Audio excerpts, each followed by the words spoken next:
to ARC PDX. Coming to theaters on August 1st is the film To Kill a Wolf. It was shot in the Mountain Hood National Forest, and it's centered on a pretty serious topic. It's a retelling of Little Red Riding Hood that opens up a conversation about the realities of sexual abuse and the silence that often surrounds it. So joining us this morning is writer, director, and producer Kelsey Taylor. Kelsey, thank you so much for joining us this morning. Thanks for having me. Happy to share with everyone. Full disclosure, I watched it last night and bawled my eyes out at the end. The last scene, oh my gosh, Kelsey, that got me feeling the feels. But I want to ask why you chose to set this and film it in the Mountain Hood National Forest. Yeah, a lot of reasons. It's a beautiful area. I'm originally from Washington State, from that similar transition between mountains and agriculture on the other side of the mountains.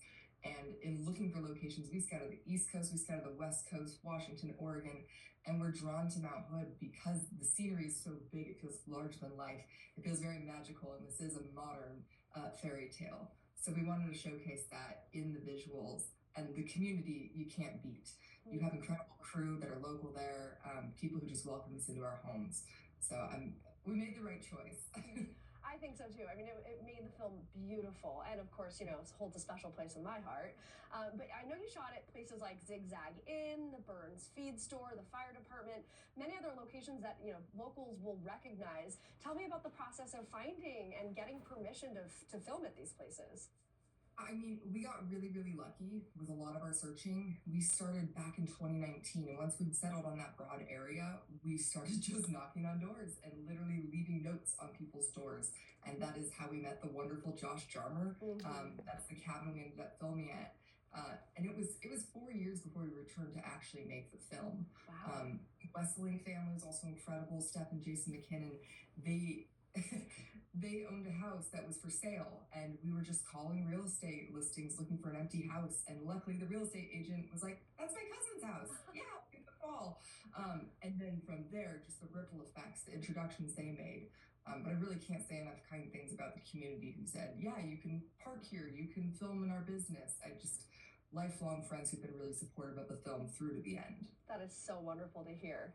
Okay, so when I went to the film's website, one of the first things that I saw was a statistic reading females ages 16 to 19 are 4 times more likely than the general population to be victims of rape, attempted rape, or sexual assault. That's according to the Rape, Abuse, and Incest National Network. And it's clear from the website, from the movie, that there's a message in this film. So what did you want people to walk away from this film with?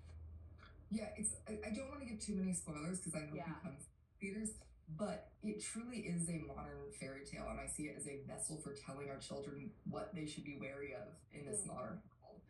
It's really an updating from that original black and white messaging, and talks about the perils of modern girlhood.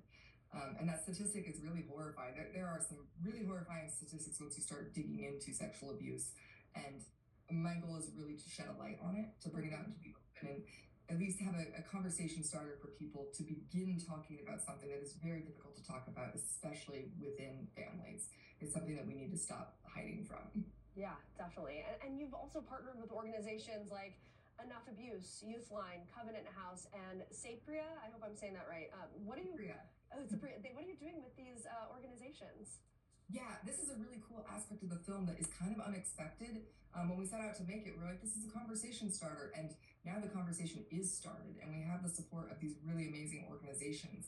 We're actually hosting a virtual screening tomorrow with Sapria and Enough Abuse, followed by a panel discussion on how can we use the film as a tool to educate people and to prevent abuse. Wow.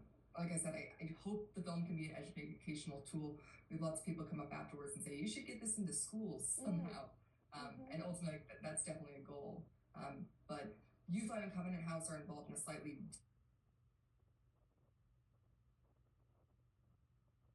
understand that fully. But these organizations provide resources to teens in need. And again, it's about starting that conversation and getting teens in crisis the help that they need. Youthline is based in Portland, and they'll actually be at some of our screenings, passing out resources and materials and talking with people. Fantastic. Yeah, I want to talk about those screenings. This is such a cool part about this. Oh, also, by the way, the picture we're looking at right now, that's Joshua's cabin. That's where it was filmed. such a cool facade on that cabin there. But these screenings in Portland, they're going to be from August 15th through the 21st, and there's also going to be Q&As, which I think is just so important with a film like this. So what are these screenings going to be like? Yes, important. The film is only there for 1 week, so please come see it. Don't miss it. I'll be there. My partner, Adam Lee, who's our cinematographer. The cinematography is beautiful, and a producer. And then some of our lovely cast and crew, some of the people who own those locations that you're seeing, and some of the wonderful people who are local and worked on the film, as well as Youth Line, as I mentioned. So please come see it with an audience. It's the best way to experience the film. And the film is family friendly. It is dark. There's very intense scenes, but there's nothing graphic. And I do think it's an important thing for people to see. Yeah, I would say that too. And I think when you said that as well, of putting in schools, as someone who watched the film, yes, I would completely think that would be a great idea. Kelsey Taylor, amazing film. I'm so happy that we're able to share this with our viewers, and I can't wait for the screenings here in Portland. Thank you so much. Congratulations, and I wish you all the best success. Thank you so much. Thanks for having us. Okay, of course. And we create a lot of valuable content here on ARC.